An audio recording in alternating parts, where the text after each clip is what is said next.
How you doing, Sarah? Getting ready for an event here, and wanted to duck into the office and say hello to my friend.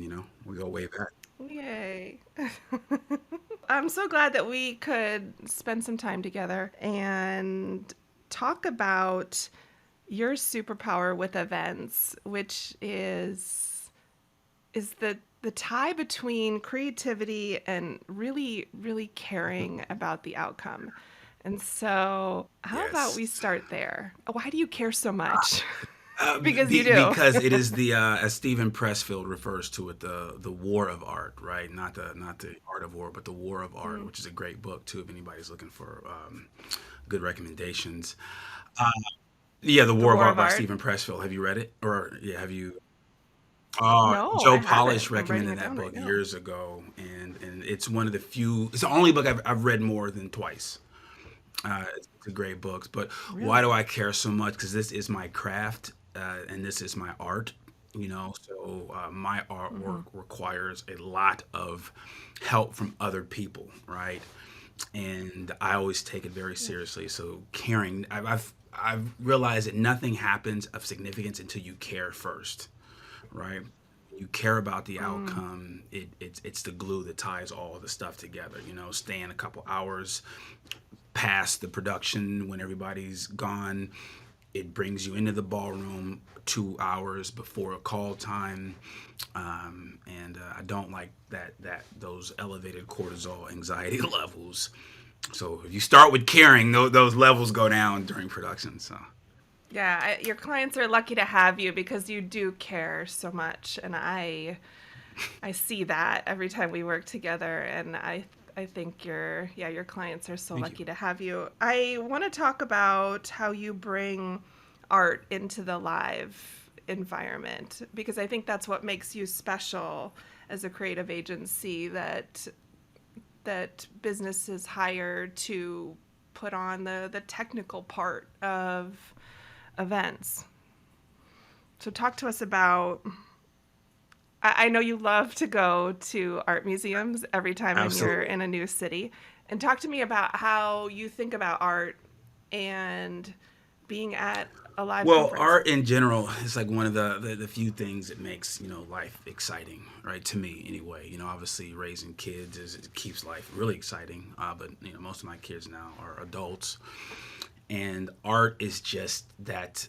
It just has an allure to it, and it's one of the things that keeps me excited. And what we try to do, what basically we go to art museums to steal ideas. To be quite blunt about it, right? I think Picasso said that you know all art is theft, right? It's all just trying to put yourself in an environment that's creative. And for the last event, well, we have an event coming up in Austin, Texas next month, and I went to a museum to just sat down in their cafeteria to get some ideas. And oh no, I'm sorry, Alexander McQueen. I keep saying Steve McQueen, but Alexander McQueen is doing he has his clothes or his artwork on display. So art is like that last frontier, right? Technology always makes the tools easier to use, but art is the thing that never gets any easier to kind of tackle, easier to manage, and it's a breath of fresh air when you can bring art into a live event and just see people react to it. Now, the goal is to maybe boost engagement if that's important to the client, but for me it's just the last frontier. Everything else is kind of mundane. The quotes, the travel plans, profit and loss statements.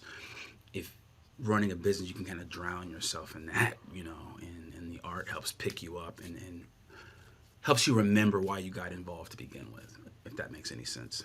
I think one thing people think about when they think about bringing art into a live conference is the set design. And of course, that's one element of it. But I think also there's an art and a science to the lighting and to the sound. And talk to me about just an example of what you think about and bring to the table in Yeah, each of that's those a great areas. question too. When we started the company back in 2016, I noticed that most production companies, the creative was an afterthought, right? So they'd have a giant Mm-hmm. 90-foot LED wall, and they thought, look, we got our LED wall is 30 feet longer than yours. We won the game.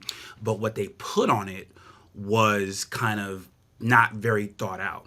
So our value proposition, Yes. our kind of wedge into this bloody red ocean, if you will, you read Blue Ocean Strategies, right? We're in a highly competitive market. So our wedge Yep. in that market was creativity. And not only that, we don't do things just to be creative. We always trying to find a point that supports the message. For instance, we have a client who's a vocal coach, and for Mm-hmm. his LED wall, we decided to shape it as a almost like an S, right? And that S represents a sine wave. Now, when you're watching the program, do you know it's a sine wave? No, you don't. But the reason why we look for these is it informs further creative decisions, right? So all these little things that we Yep. did to kind of subconsciously and consciously support what this person is doing. We had another client that, and a lot of times they don't give you a lot of things to really latch hold on. But when you have a creative staff, and we only have creatives full time, we've got 2 full time creative people and an Mm. artist in residence. So you can see everything in our DNA is geared towards creativity, right? Even when you come into our shop, there are no manuals, but you'll see a lot of art books. So we had a client that went on a 1-year sabbatical, and it was the first time that we produced a show for this client. So what we did was we made the stage round, right? I'm not a huge fan of a round stage unless I'm doing something theatrical or maybe like a TED Mm-hmm. style thing. But we made it round for this client for 2 reasons. The circle is emblematic of a return or a journey or a revolution, right? The physical revolution, not the social Mm-hmm. revolution. So the circular stage represented this person's return to center stage. And what I liked about it, he had 3 major points. It was connection, community, and creativity. So when we had the round stage, we brought the audience in a semicircle around the stage in order to foster connection. So those are some of the things that we really dig deep. Now, did anybody know why we use a circular stage? No, the client did when we told them in the design brief. But you will be surprised when you lead the conversations like that. They really understand, like, wow, we've got a different production. We're not using a production company, we're using a creative agency. So there's so many little things that inform Yeah. our decisions, and when you have creative people, you have to give them something, right? I think John Stewart said there's nothing more frightening than a blank page with no rules. Artists needs rules in order to be really creative. So my job as a creative director is to kind of set these boundaries and then let these young creative guys go to work, guys and gals go to work. It's a beautiful thing when it all comes together, Yeah. right? When it comes together. So if you've got a client who's like, I know I want to make my event more creative, but I have no idea even where to start, what do you do to start? We have a conversation about what is the purpose of the event, what are you trying to accomplish, things of that nature. Sometimes it's just a book launch, right? Or sometimes it's they may do this event once a year and they're bringing people into their funnel, right? So we may not have a lot to go on. So then if we don't have a lot to go on, like they're not coming back from 1-year sabbatical or they're not a vocal coach, then we just look at existing branding, right? We always want Yeah. these consistent through lines. So when the first contact with your attendee is probably some email marketing, it might have some color branding to it, right? You may have a style guide. So we try to Mm. carry that through. So then when, we don't get into the email marketing part, but when they land and they're looking at this either live or on Crowdcast, Zoom, whatever platform, it looks familiar, Yeah. right? And we're trying to give that creative familiarity, and we don't want our productions to look like everyone else. For instance, I am surprised that people are Yeah. still doing the grid view on the LED wall and keeping it there. So what we do is we use it like paprika, right? We put it there when it makes sense, but then we also add movement to it, right? We use Unreal Engine and things like that to we use Unreal Engine in order to animate those people in the gallery so they don't just look static. I'm glad that other people are still just you guys keep continue to put the grid view up there, and Proxy will come and we will we'll kind of break the mold there. And what he's talking about is how, how Zoom has a gallery view, right, where you can see like 50 people at a time. Well, it is popular, or it became popular during the pandemic, to put it behind the presenter on a big LED wall throughout the entire event. But that gets kind of exhausting and boring for the eye. And so you've just decided, I'm just not going to do what everyone else does, and we'll just be a little bit more creative about it. Thank Yeah, you because very when you think much. about it, when you go to an event and see an audience behind the speaker, right? So when it was first done, it was brilliant. It was Yeah, visually distinctive and it broke the pattern that everybody else was doing. But once you break a pattern, then you establish a right. pattern, and now we're looking for that pattern interrupt. That's so good. Yeah, because your job is to keep the audience engaged, right? And so I love that you're constantly looking for pattern interrupts in the way that you showcase the content. And on that note, how are you using production, the lights, the stage, the scenic, the sound to facilitate the learning experience? Because I know you've got some tricks up your sleeve, and your clients may not even know that you're doing it. What are some things you think about? I think about the wow factor, right? So if it's a new Mm-hmm. client, we will look at what they've already done, and it's a lot of it Yeah. is just subtle things. And so you can use light to draw attention to certain areas on stage. Sometimes we have clients that like a very high key environment, so the influence of some of the stage lights just doesn't, work out as well. But when we can get a dark environment and Mm-hmm. we have we had a show and we had a lighting designer. It's always a good thing when production can afford a lighting designer. And this Yes. presenter came to us and she wanted to do something different. It was a multi-speaker event, so we're like, hell yeah, we're you know what I'm saying, we're here for that. So we worked with her to create a dramatic effect where she came in from the back of the room instead of coming in from stage. So then we had the lights focus on her and follow the spotlight on her, thus narrowing people's attention to just what she was saying. So that's one way you can do it. The other way is set design, but we try not to just do set design for set design, right? And you see this a lot with wafer walls, right? I don't know if you're familiar with wafer walls where they have the repeating. I'm so Yeah, not a and fan. it's a design shortcut. So I know why people do it, but you can almost tell that there's just a sales rep typing away at his computer and just saying, let's slap some wafer walls on there and let's go for it. Well, if you're going to use wafer walls, at least make them asymmetric, right? But don't just put this repeating pattern. Break it up with a logo, do something. For other production companies, I'm happy to have you guys continue to do that. You know what I'm saying? So, because you guys create the pattern that we then can easily break. One of the things that we do also, Sarah, is we had a client that has a slogan, and it's three words. So we know from our study of design that human beings are drawn to things that are out of scale, right? So human beings love Yes. if it's a giant building, then you shrink it to the size of a Lego. Or if it's something small like letters, we're used to seeing letters very small. We blow up the letters so they're like 9 feet high, right? And what that like a moth to a Yep. flame, people are attracted to that thing that's out of scale, and they will take pictures and Yes. boost engagement. You throw a hashtag on there, and you've got something going. Even we've got a client that wants stage letters. on the stage, which has been done before. But I'm like, okay, how can we not do it the same way? Everybody does stage letters that are the same color. They're all just white foam Hmm. letters. I'm like, well, let's make it dual tone, like just something to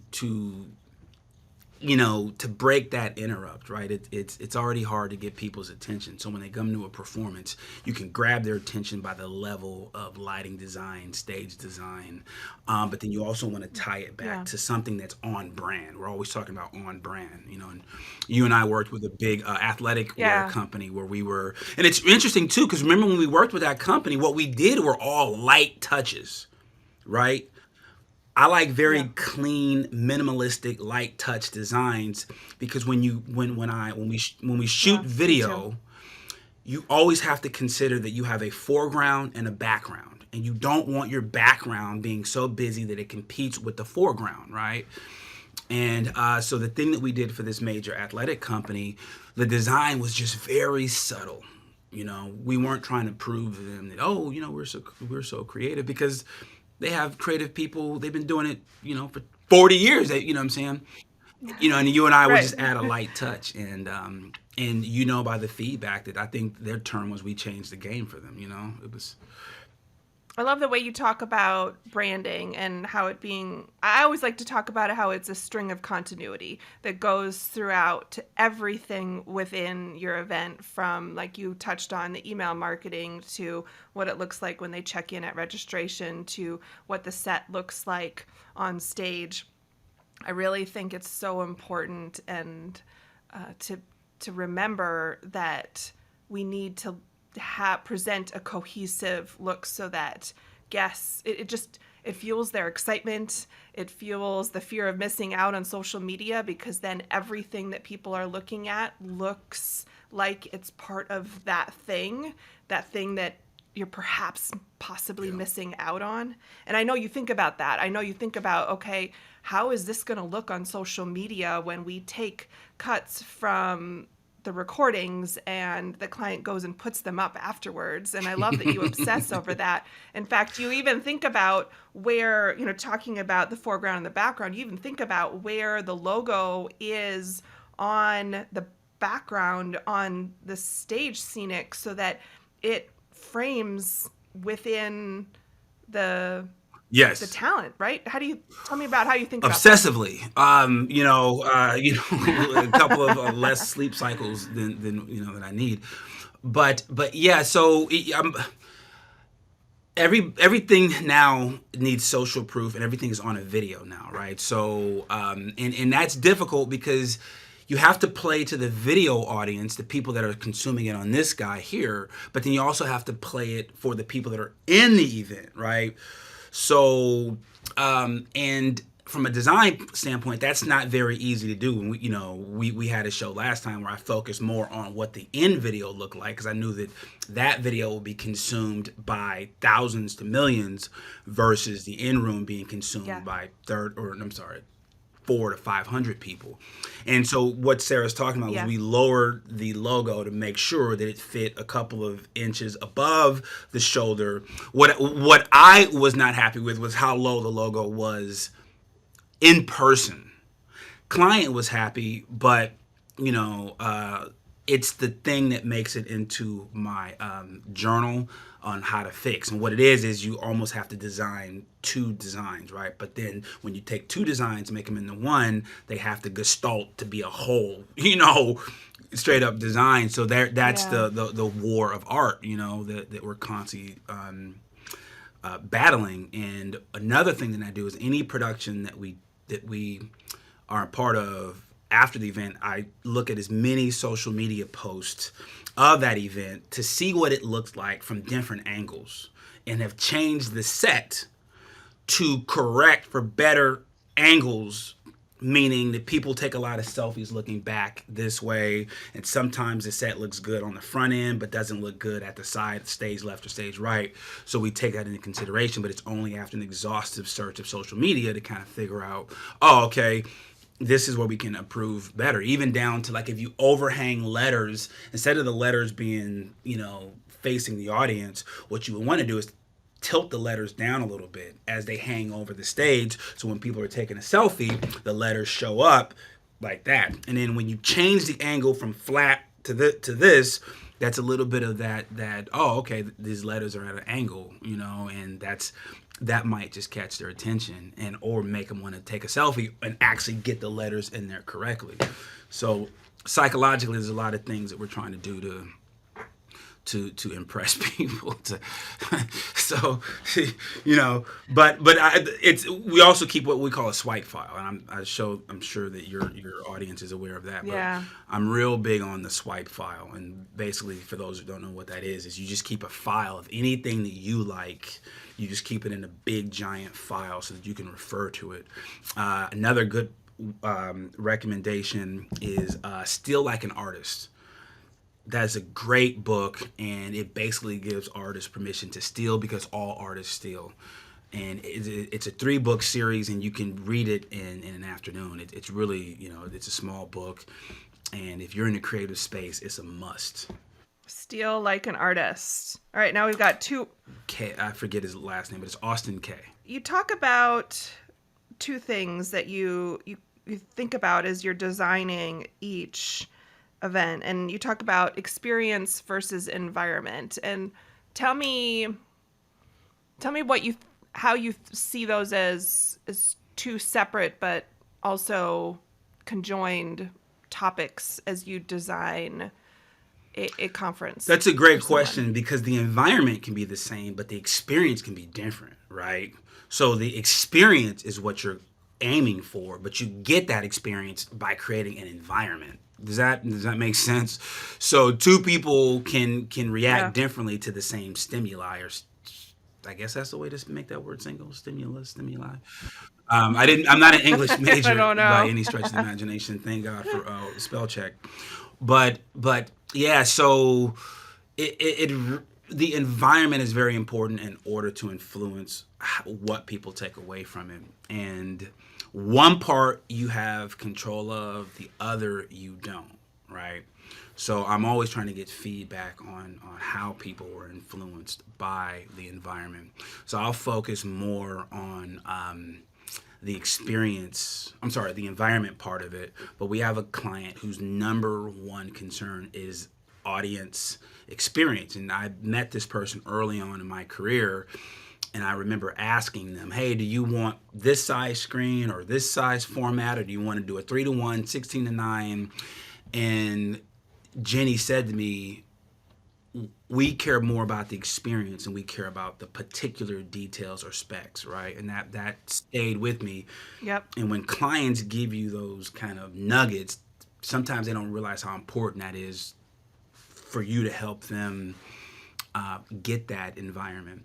As far as the environment, one of the things that we love to do is to coach our clients on what we call the sacred space of the ballroom. And I know you're a fan of this too, Sarah, where you don't let your audience just kind of haphazardly walk into the ballroom at any old given time. Yes. What you do is you hold the doors. And what that does is two things, right? We've all been young and been to a nightclub, and we see that line. Well, when you have a live event and you hold the doors, you're forcing people to do the very thing that they get the most value out of events, which is to meet other people, right? The second is content, right? But a lot of people say we come for content, but it's the people that you meet at events that are really where people get a lot of value from. So when you hold people at the doors, you naturally build up an excitement, right? An anticipation. People are smelling good. They're looking good. They've got their logos, their brands on. They've got, excuse me, there's joking going around. So you're forcing these interactions that would not happen if everybody was lined up facing in the same direction in theater style seating, right? Or classroom, but whatever. So it's very important that you build that anticipation, and then a couple, maybe depending on how large the crowd is, but if you've got like 2,000 or 3,000 people, you're going to want to open that door about a half hour, 45 minutes early. So then you make a grand opening. Obviously, VIPs are let in first. That's another part of that FOMO. And then we need VIP people, right? Because this is a very expensive art that we're involved in. So the VIPs help with that, and the VIPs get the priority seating. And when you open the doors in this grand fashion, and you have your event staff greeting people, and you've got the music just 1 decibel louder Yeah. than it should be, right? Then you've got that Yes. anticipation. People know that something's about to go down, right? And obviously, music selection is very important. Obviously, it's high energy. Even the music is thought about a lot more than people realize. So you open them in. I call it like this sacred space. So people come in and the anticipation is there, and we have to tell people, stop running because they're just running in excitement. When somebody else sees that person, like, what are they running for? And it's that is a part of creating the environment, right? And then when it's over, you let one or two songs play, but then you usher the people out, letting them know that when you're here, this is a teaching environment. This is a moment. It's sacred. But when we're done, we'll give you time to chat, but then we force everybody out of the ballroom, lock the ballroom, and then another forced interaction, right? So that's one of many ways that we try to control the environment to influence people, I guess is what I'm trying to say. Yeah. No, you're using all these little bits of the environment to create the experience. It's there's so many of these like micro moments that you've thought through ad nauseum that all play together to create the experience that the client is going for. Yeah, when it all works together, and then normally it's after day on day two. Day one is always like, okay, is the airplane gonna get lift and fly? But once day one is done, it kind of the anxiety gets back to normal. It doesn't go away; it gets back to normal. I love that you talked about the level of the music, and we're on the exact same page about the decibel level. I love the music to be just slightly louder than is comfortable because it just is a signal to the body, like at the core, that there is something that's about to happen that I should be getting Yeah, excited for. And there's something that's going to require my attention. And it's such an important tool, and I can't underscore enough that clients don't pay enough attention to music selection and volume and placement of where songs should go yeah, as they should. It's almost always like this afterthought because you figure that the most important piece of the environment is what the stage yeah. looks like, but there's just so many other things that go into it, and you just rattled off like a half dozen. Music being one of the ones that that I'm latching onto here, but that it's such a critical piece of. I mean, have you ever walked into a dinner party and they didn't have music playing, and like you felt this sense of awkwardness, or it was the wrong music and it just was jarring and it didn't jive with what was supposed to be happening? And I think that's I always talk about how your event is the live embodiment of Absolutely. your brand. And I like to compare it to walking into a mall and going into a store, and perhaps like it's a clothing store, and the aesthetic and the music and the smell, it's all been thought Yes. about, right? I'm glad you said smell too, because we just for the show in Austin, we have an infuser, and for the foyer where there is the store where we sell swag. But when you think about Yeah. the you hit on it, the humans music is the most effective way to encode a feeling or a lesson, right? When we learned our ABCs, it was through rhythm, right? not through rote memory. So the content that comes from stage is not going to land like music will. Now, obviously, they can't sing the content to you, but music and smell are the deepest parts of ways to encode a feeling in a human being. And then what you say to them, right? And that's only after what Maya Angelou teaches is how I made you feel. So first is music, sound, and how I made you feel, and only then will you remember what I told you. So as Sarah mentioned, the music is to get them in a state of excitement. And when one person sees another person's excited, and the music can't be too loud. Right? There's levels to it, but let's be clear. You don't want to just be I went up to 11 with it. You know what I'm saying? You want to go to 10.3. And then with smell, we just started to dip our toe into that, but that's just in a very confined area. I'm not going to try to, influence 2,000 people because somebody's going to have I got an allergy to anything that smells like, like the hotel, the one hotel. But for the store, because of what psychology teaches us, I was able to convince the client and very easily to get an infuser for that space. And then also, and I'm not going to run data to see, did the sales go up or down? That's out of my concern. But we are now experimenting with scent. Yeah. What's your feeling on live plants and floral, either on the stage or in the pre-function area?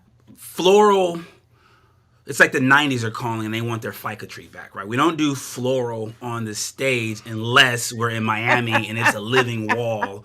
And then, so in the event for the event in Austin, Texas, we were able to get a living wall approved because of the brand. If the brand is called Growth, right?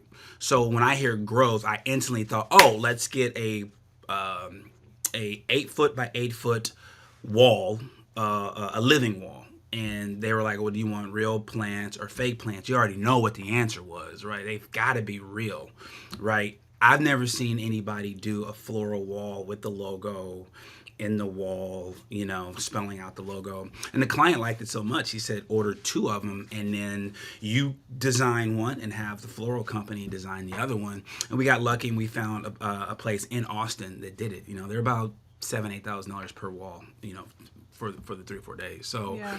But if you're gonna do it, then do it, reclaimed wood with floral maybe spelled out, but don't just put a tree or a plant on the stage.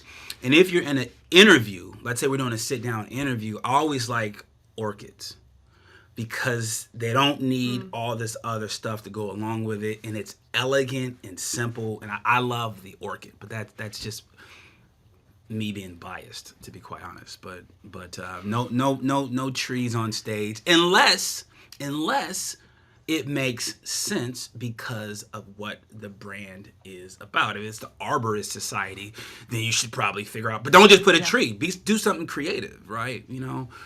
Put half of a tree and then CNC the logo into the tree. Don't just put a tree just because it's the Arborist Society. What's your favorite moment at events that you produce? There's 2 moments, right? The first moment is showing up with a plan that's as detailed as possible. And when the truck is loaded and we're done. Right? And I say that because one is super important, and the other one is like I don't have a lot of fun throughout the production. Right? Because I'm We can work on that. But I'm constantly scanning and trying to figure out what next.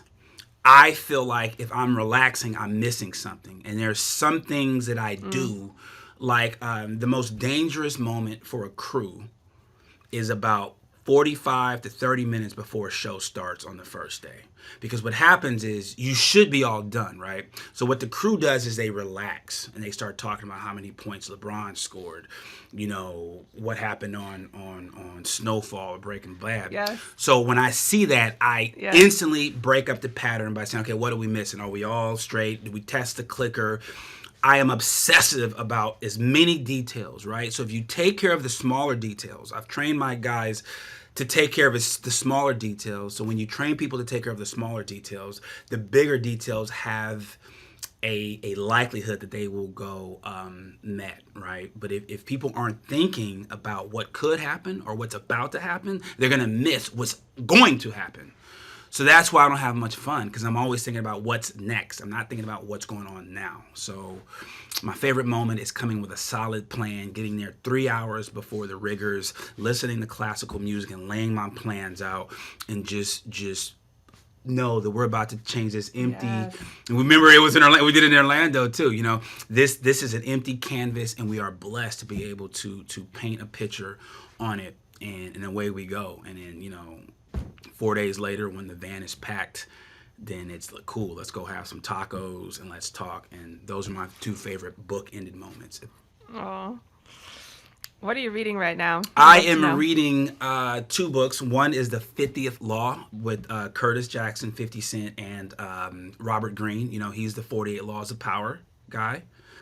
And the 50th Law is fearlessness. If you know 50 Cent's story, that became the 50th Law. It's a book that they wrote together.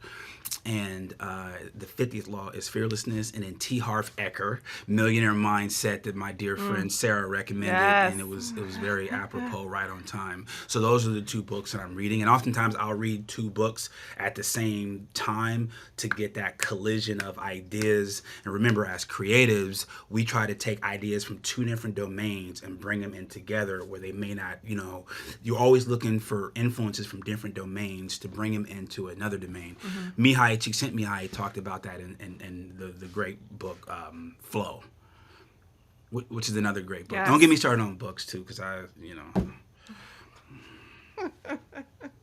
Another show, another day. Adam, it's been so fun to have you here on the podcast today. I want to know, where can Linchpin Nation find you? If we've got somebody who wants to host a conference and they know that they need an A-team creative agency and production company, where should they go? Our Instagram page. We have a website, proxyav.com, but Instagram is where we post things on 3 or 4 times a week. So it's ProxyAV on Instagram, ProxyAV. Or reach out to Sarah, right? So Sarah and I work together as on an ad hoc basis. And so our Instagram is at ProxyAV or ProxyAV.com. Thank you so much, Adam. It's been awesome. a pleasure. Thank you for having me.